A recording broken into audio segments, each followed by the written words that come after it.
દારૂના અડ્ડા પર જનતા રેડનો મામલો। આરએમસી સ્ટેન્ડિંગ કમિટી ચેરમેન અધિકારીઓ સાથે સ્થળ પર દોડી આવ્યા। દેશી દારૂનું વેચાણ જે મકાનમાં થતું હતું તે મકાન મનપાની જમીન પર બન્યું હોવાનો ખુલાસો થયો છે।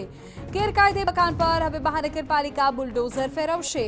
તાત્કાલિક મકાન ખાલી કરવાની નોટિસ પણ આપી દેવાઈ છે। 7 દિવસમાં મકાન ખાલી કરવાની મૌખિક સૂચના બાદ મકાન પર ફરશે બુલડોઝર।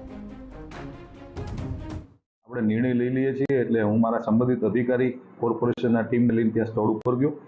વાસ્તવિકતાનું ચિત્ર જોતા એવું લાગ્યું કે આ કોર્પોરેશનની જ જગ્યા છે, એટલે મેં અધિકારીને સૂચના આપી છે કે 7 દિવસની અમને કાયદાકીય જોગવાઈ મુજબ નોટિસ આપો અને નોટિસ બાદ આ બાંધકામને દૂર કરવામાં આવે અને આ લોકોને વિસ્તારમાં રહેતા જે રહીશો છે એને કોઈ પણ જાતની મુશ્કેલી ન પડવી જોઈએ। મુશ્કેલી જો પડે તો એની આ પ્રકારની અમારી જવાબદારી થતી હોય, કારણ કે સરકારી જગ્યાની અંદર જો દબાણ થાય એ સંપૂર્ણપણે ગેરવ્યાજબી વાત છે।